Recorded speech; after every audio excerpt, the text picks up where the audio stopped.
is the Bengals season over? Yes. Joe Burrow hurt.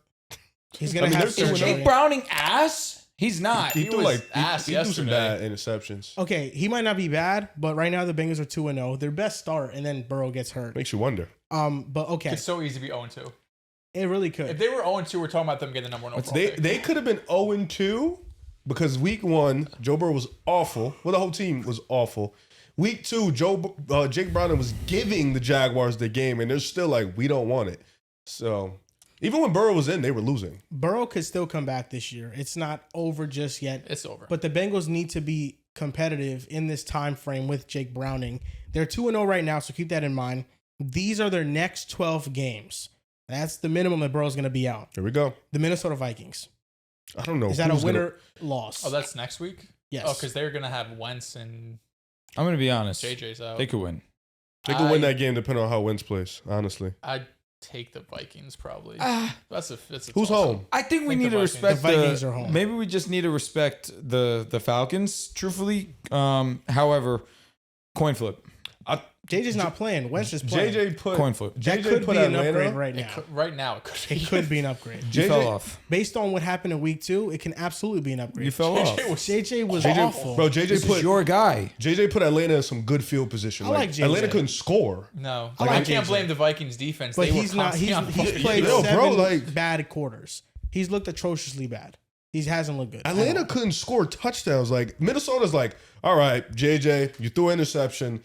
They're close to the red zone. Field goal. I just Brother think hates that the left side of the field. He doesn't does. see it. You know who plays on the left side of the fucking field? JJ. And if his yards don't go up, we don't Justin have real Jefferson. conversation. Bro, I had to Yeah, go over that them. was a Yo, problem I with him actually in can't wait college. for Addison to get back. Yeah, because all he can see is Kinda. fucking right. Yeah, Wentz got us. In college, JJ McCarthy had that problem where he would stare down one side of the field. I just think that the Vikings are trying to turn him into something that he just has never been. With Slinger. Michigan, exactly. With Michigan, they were just running the ball. He would throw the ball maybe 15 to 20 times a game.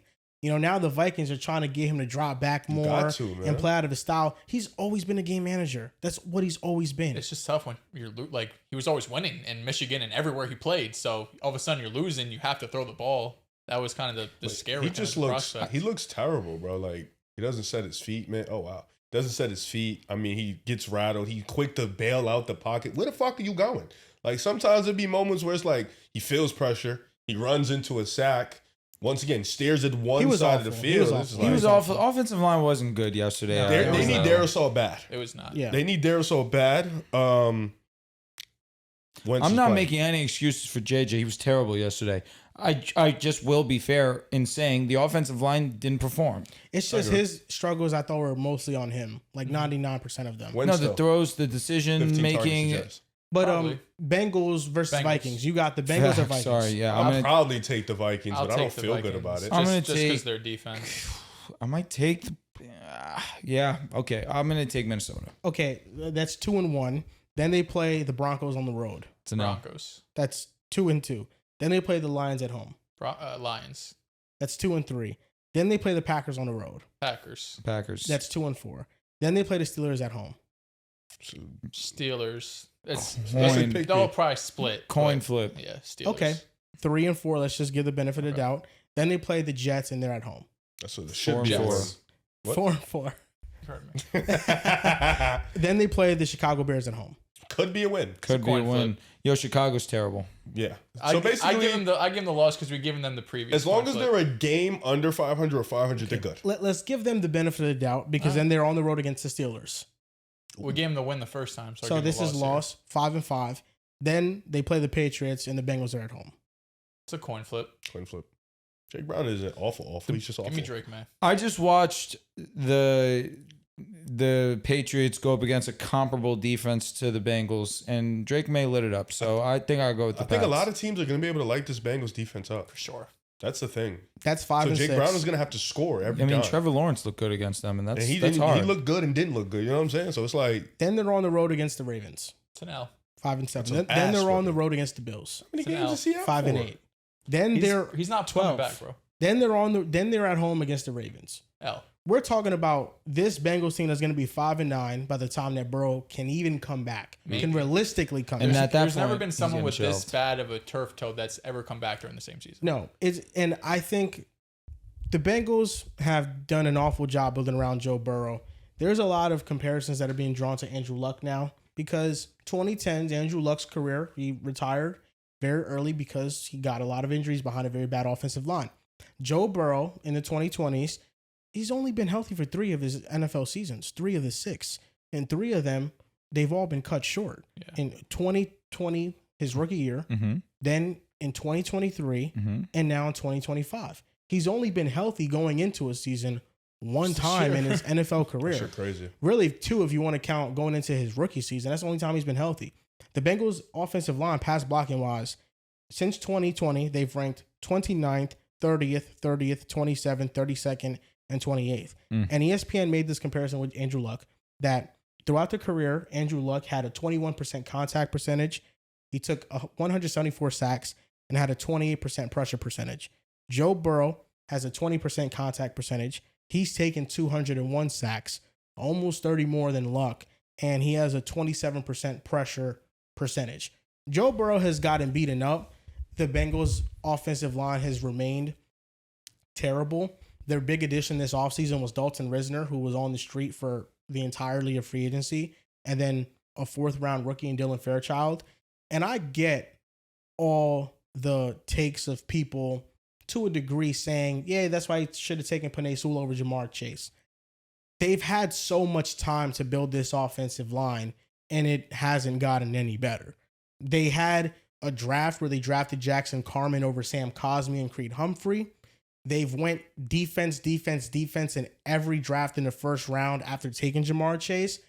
They have just not made the proper draft moves or offseason additions to help Joe Burrow out and to protect him and to keep him upright. And with his style of play, he's taken a lot of hits and standing in that pocket a lot. And I just feel like the Bengals right now, time is ticking. Like, you cannot keep stalling on this.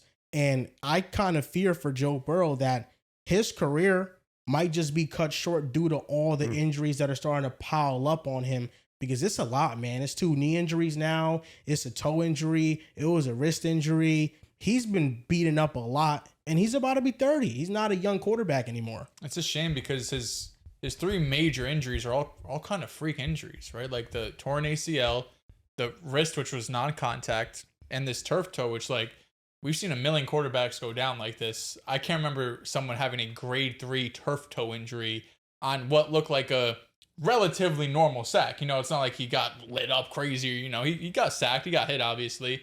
But it's just unfortunate because it's like he gets hit a ton. And the offensive line has been terrible his whole career.